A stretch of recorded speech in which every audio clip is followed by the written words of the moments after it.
Harish, the best academy. Hi friends, welcome to Harish academy. ఈరోజు వార్తలు నిలిచిన జాతీయ అంతర్జాతీయ రాష్ట్రీయ అంశాల గురించి, వార్తలు నిలిచిన వ్యక్తులు, అవార్డులు, పుస్తకాలు, మరి క్రీడా సంబంధిత సమాచారం ఒక్కొక్క అంశాన్ని వివరంగా తెలుసుకుందాం. ఈరోజు ఫస్ట్ టాపిక్ వచ్చేసి రానున్న జూన్ మంత్లో జరగనున్న G7 సదస్సుకి, గ్రూప్ ఆఫ్ 7 సదస్సుకి భారతదేశ ప్రధానిని ఆహ్వానిస్తూ ఇటలీ దేశం వార్తల్లోకి వచ్చింది. ఇటలీ దేశానికి సంబంధించి జార్జియా మెలోని పేరు గుర్తుంచుకోండి. సో ఇక్కడ అబ్జర్వ్ చేస్తే G7 పైన రానున్న పోటీ పరీక్షలో క్వశ్చన్స్ అడగవచ్చు. G7, G20 కానివ్వండి, అండ్ ఇటీవల వార్తలు నిలిచిన అంతర్జాతీయ కూటములు ఏవైతే ఉంటే వాటిపైన ప్రత్యేక శ్రద్ధ చూపండి. సో ఇక్కడ అబ్జర్వ్ చేస్తే G7 group of 7 year of institution అంటే ఏ సంవత్సరంలో ఏర్పాటైందంటే 1975 ఇయర్లో ఏర్పాటైన ఒక అంతర్జాతీయ కూటమి, ఇంటర్ గవర్నమెంటల్ బాడీ. ఎన్ని దేశాలకు సంబంధించిన కూటమి? 7 దేశాలు. ఆ 7 దేశాల్లో ఉన్నవేంటి లేనివేంటి అని ఎగ్జామినేషన్ పాయింట్ ఆఫ్ వ్యూ అడుగుతారు. ఇక్కడ భారతదేశాన్ని ఆహ్వానిస్తుంది లేదా భారత ప్రధానిని G7 సదస్సుకి రమ్మని ఆహ్వానిస్తున్నారంటే మరి భారతదేశానికి G7లో సభ్యత్వం ఉన్నట్టు కాదు. మరి ఏ దేశాలు G7 సభ్య దేశాలు ఇక్కడ చూద్దాము. US, UK ఈజీగా గుర్తుంచుకోండి. జర్మనీ, జపాన్,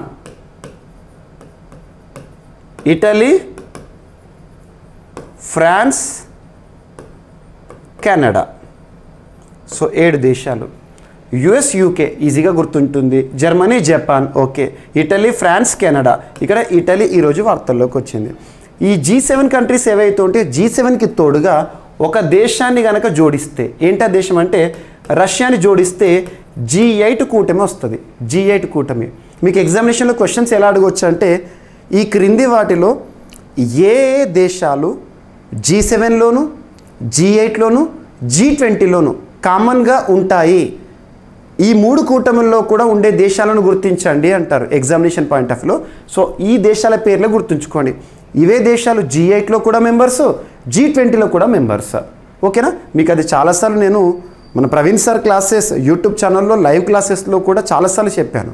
ఓకేనా? సింపుల్గా గుర్తుపెట్టుకునే ట్రిక్ పక్కన పెడితే ఈ 7 దేశాలు ఏవైతే ఉంటాయో ఈ 7 దేశాల్లో ఒక్కొక్క సంవత్సరానికి గాను ఒక్కొక్క దేశం అధ్యక్ష బాధ్యతలు నిర్వర్తిస్తుంది. మరి ఈ సంవత్సరానికి గాను G7కి అధ్యక్ష బాధ్యతలు నిర్వర్తిస్తున్న దేశం ఏదంటే ఇటలీ. సో ఇటలీలో G7 శిఖరాగ్ర సదస్సు జరగబోతోంది. ఎప్పుడు జరగబోతోంది అంటే ఈ 2024లో జూన్ మంత్లో జరగబోతోంది. ఆ సదస్సుకు భారతదేశాన్ని అంటే భారత ప్రధానిని ఆహ్వానిస్తున్నారు. మనందరికీ తెలుసు.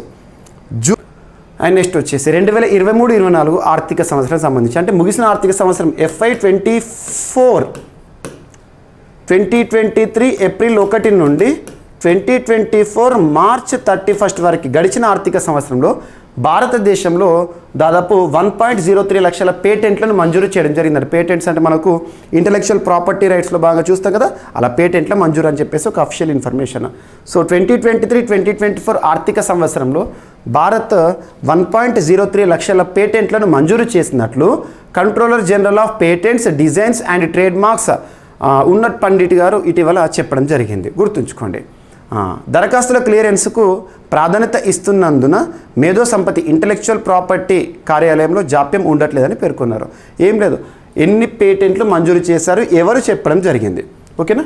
సో ఇక్కడ controller general of patents, designs and trade marks Unnat Pandit గుర్తుంచుకోండి. అండ్ భారతదేశంలో గడిచిన ఆర్థిక సంవత్సరంలో FY 24లో 2023 ఏప్రిల్ 1 నుండి 2024 మార్చ్ 31 వరకు భారతదేశం నుండి ఎన్ని ఫార్మాస్యూటికల్ ఎక్స్పోర్ట్స్ని మనం చూడడం జరిగింది అని చెప్పేసి అఫిషియల్ స్టాట్స్. సో దాదాపు the countries drugs and pharmaceuticals exports increased around 9.67%. గడిచిన ఆర్థిక సంవత్సరం అంటే 2022-2023 ఆర్థిక సంవత్సరంతో పోలిస్తే 10% పెరిగిందంట. ఎప్పుడు లాస్ట్ ఫైనాన్షియల్ ఇయర్లో ఎక్స్పోర్ట్స్ భారతదేశం నుండి మెడిసిన్స్ కానీ లేదా ఫార్మా రిలేటెడ్ ఎక్స్పోర్ట్స్ జరగడంలో ఎంత వాల్యూ అంటే మొత్తం లాస్ట్ ఫైనాన్షియల్ ఇయర్లో జరిగింది అంటే గడిచిన ఆర్థిక సంవత్సరం జరిగిందట అంటే దాదాపు $27.9 బిలియన్ ఎక్స్పోర్ట్స్ అనేవి భారతదేశం నుండి వివిధ దేశాలకు ఎగుమతి చేసినామంట మనం. ఓకేనా? నెక్స్ట్ వచ్చేసి ప్రైవేట్ ఆస్తిలో ప్రభుత్వం జోక్యం చేసుకోవచ్చు అని చెప్పేసి సుప్రీంకోర్టు ఇచ్చిన ఒక కీలకమైన అంశం. గతంలో మహారాష్ట్ర కోర్టు ఇచ్చిన తీర్పు ఏదైతే దానికి సంబంధించి. సో మహారాష్ట్ర కేసు విచారణలో సుప్రీంకోర్టు ఇటీవల కీలక వ్యాఖ్యలు చేసింది. ప్రైవేట్ ఆస్తిలో ప్రభుత్వం జోక్యం చేసుకోవద్దని చెప్పడం సరికాదని సుప్రీంకోర్టు కీలక వ్యాఖ్యలు చేసింది. సహజ వనరులు అంటే కేవలం ప్రభుత్వ ఆస్తులు మాత్రమేనని, ప్రైవేట్ ఆస్తులను సహజ వనరులో చూడొద్దని చెప్పడం ప్రమాదకరమని మహారాష్ట్ర ప్రభుత్వం 1986లో మహారాష్ట్ర గృహ నిర్మాణ ప్రాంత అభివృద్ధి చట్టం 1976 చేసిన చట్ట సవరణ అంశాన్ని ఇటీవల బుధవారం రోజున సుప్రీంకోర్టు విచారించి చెప్పడం జరిగింది. సో ప్రైవేట్ ఆస్తిలో కూడా ప్రభుత్వం జోక్యం చేసుకోవచ్చు. సహజ వనరులు అంటే ప్రైవేట్ ఆస్తులు రావని చెప్పడం కరెక్ట్ కాదు. మనం ఆదేశిక సూత్రాల్లో కూడా చూస్తాం సహజ వనరులకు సంబంధించి వికేంద్రీకరణ అని చెప్పేసి కొంతమంది చేతుల్లో కేంద్రీకృతం కాకూడదని ఇటువంటి అంశాలు. ఓకేనా? సో ఇక్కడ అబ్జర్వ్ చేయండి.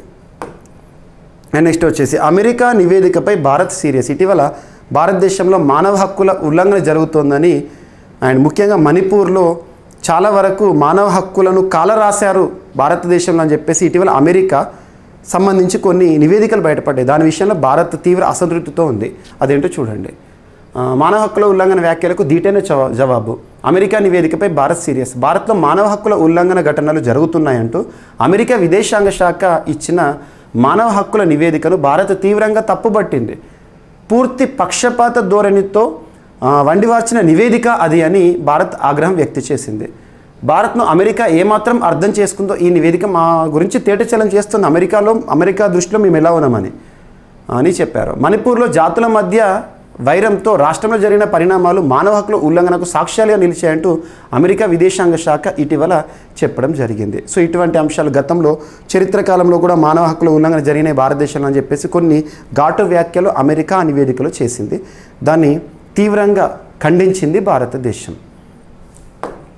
అండ్ భారత ప్రజా ఫిర్యాదు పరిష్కార వ్యవస్థ చాలా అద్భుతంగా ఉంది. ప్రపంచ దేశాల్లో ముఖ్యంగా కామన్వెల్త్ దేశాల్లో అత్యున్నతం అని చెప్పేసి ఒక అంశం వార్తల్లోకి వచ్చింది.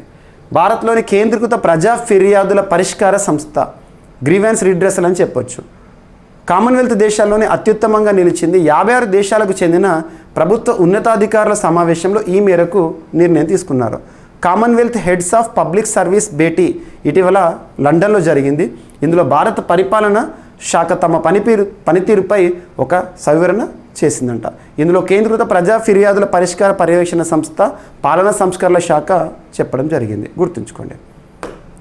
అండ్ వాట్సాప్లో సుప్రీంకోర్టు సందేశాలు. ఇప్పుడు కోర్టుకు సంబంధించి డిజిటలీకరణ చూస్తున్నాం. గతంలో మనం ఫాస్టర్ అనే అంశము, ఈ కోర్ట్స్ అనే అంశము, ఇటువంటి అంశాలన్నీ కూడా మనం కరెంట్ పాలిటీలో భాగంగా చూస్తున్నాం.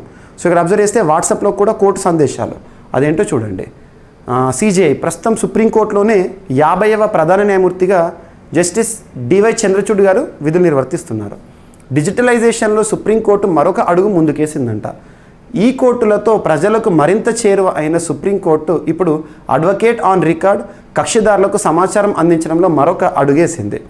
కాజ్ లిస్ట్, కేసుల జాబితా, ఫైలింగ్, ఆర్డర్స్, తీర్పులు అన్నీ అడ్వకేట్ ఆన్ రికార్డ్ కక్షిదారులకు వాట్సాప్ ద్వారా సమాచారం అందజేయనున్నట్లు డివై చంద్రచూడ్ గారు చెప్పడం జరిగింది. ఈ పరిణామాన్ని బిగ్ బ్యాంగ్ ప్రభావంగా సిజేఐ గారు అభివర్ణించారు. కాగితం వాడకాన్ని కూడా తగ్గిస్తారంట కోర్టులో. అండ్ బుర్కినా ఫాసో ఇక్కడ వెస్టర్న్ ఆఫ్రికన్ కంట్రీ, ఆఫ్రికా ఖండంలోని వెస్టర్న్ ప్రాంతంలో ఉండే ఒక దేశం. అక్కడ మానవ హక్కుల ఉల్లంఘన కానీ ఇటీవల సైన్యం చేతిలో ఊచకోత జరిగింది అని చెప్పేసి ఒక అంశం వార్తల్లోకి వచ్చింది. హ్యూమన్ రైట్స్ వాచ్ అనే ఒక సంస్థ నివేదికలు చెప్పింది. ఇటీవల ఏ దేశంలో సైన్యం ఊచకోత కారణంగా దాదాపు 223 మంది పౌరులు సిటిజన్స్ చనిపోయారని చెప్పేసి హ్యూమన్ రైట్స్ వాచ్ సంస్థ నివేదిక చెప్పింది. అంటే బుర్కినా ఫాసో. గుర్తుంచుకోండి. అండ్ హైతీ దేశానికి సంబంధించిన ప్రధాని రాజీనామా అనే అంశం వార్తల్లోకి వచ్చింది. హింసాత్మక ఘటనలతో కుదేలైన కరేబియన్ దేశం హైతీ. ఏ దేశం ఏ ప్రాంతంలో ఉంటుందో చూడండి. వరల్డ్ మ్యాప్ పైన కొంత గ్రిప్ పెంచుకోండి. ఓకేనా? వైదొలుతున్నట్లు ఆరియల్ హెన్రీ గత గురువారం ప్రకటించారు. ఆయన రాజీనామాతో కొత్త ప్రభుత్వం ఏర్పాటుకి సుగమమైందంట. ఓకేనా? ఎవరు రాజీనామా చేశారో గుర్తుపెట్టుకోండి, సరిపోతుంది. అండ్ నెక్స్ట్ రానున్న T20 వరల్డ్ కప్. సో అమెరికాలో జరగబోతోంది. 20 జట్లు తలపడే 2020 world cup, cricket world cup. ఇక్కడ అబ్జర్వ్ చేస్తే ఐసీసీ ఇంటర్నేషనల్ క్రికెట్ కౌన్సిల్ వారు నిర్వహించబోతున్నారు. సో దీనికి సంబంధించి బ్రాండ్ అంబాసిడర్గా ఉసేన్ బోల్ట్ వార్తల్లోకి వచ్చారు. సో అంతర్జాతీయ క్రికెట్ మండలి ప్రముఖ స్ప్రింటర్ ఉసేన్ బోల్ట్ను 2024 T20 ప్రపంచ కప్కు బ్రాండ్ అంబాసిడర్గా నియమించింది. జూన్ 1వ తేదీ నుంచి ప్రారంభమయ్యే ఈ టోర్నీకి వెస్టిండీస్, అమెరికా సంయుక్తంగా ఆతిథ్యం ఇస్తాయి. జమైకాకు చెందిన ఉసేన్ బోల్ట్ విండీస్ జట్టులో భాగం కావడంతో పాటు క్రికెట్కు గణనీయమైన ప్రజాదరణ కలిగి ఉన్నందున ఈ పాత్రకు ఎంపికయ్యాడంట. గుర్తుంచుకోండి. ఓకేనా? సో ఇవి ఫ్రెండ్స్ ఈరోజు వార్తలు ఇచ్చిన అంశాలు. ఒకసారి ర్యాపిడ్గా చూస్తే G7 సదస్సుకు మోదీని ఆహ్వానించారు ఇటలీ దేశం. అండ్ 2023-2024లో 1.03 లక్షల పేటెంట్లను మంజూరు చేశారని చెప్పేసి అఫీషియల్ డేటా. అండ్ భారతదేశం నుండి ఫార్మాస్యూటికల్ లేదా డ్రగ్స్ ఎక్స్పోర్ట్స్ ఎంత జరిగినాయి గడిచిన ఆర్థిక సంవత్సరం అని చెప్పే గణాంకాలు. అండ్ ప్రైవేట్ ఆస్తిలో కూడా ప్రభుత్వం జోక్యం చేసుకోవచ్చు అని చెప్పేసి ఇటీవల మహారాష్ట్ర కేసులో సుప్రీంకోర్టు ఇచ్చిన తీర్పు. అమెరికా నివేదికపై భారతదేశంలో మానవ హక్కుల ఉల్లంఘన జరుగుతుందని చెప్పేసి అమెరికా ఒక నివేదిక ఇస్తే దాన్ని ఖండించింది భారతదేశం. భారత ప్రజా ఫిర్యాదు పరిష్కార వ్యవస్థ అద్భుతం, కామన్వెల్త్ దేశాలు ఉన్నాయని చెప్పేసి ఒక అంశము. వాట్సాప్లో సుప్రీంకోర్టు సందేశాలని చెప్పేసి అడ్వకేట్ ఆన్ రికార్డ్ అనే అంశము. అండ్ బుర్కినా ఫాసో ఆఫ్రికా ఖండంలోని ఒక దేశము. ఇటీవల ఆ దేశంలోని పౌరులను ఊచకోత కోసిందని చెప్పేసి హ్యూమన్ రైట్స్ వాచ్ సంస్థ ఇచ్చిన నివేదిక. హైతీ ప్రధాని ఆరియల్ హెన్రీ గారు ఇటీవల పదవికి రాజీనామా చేస్తూ వార్తల్లోకి వచ్చారు.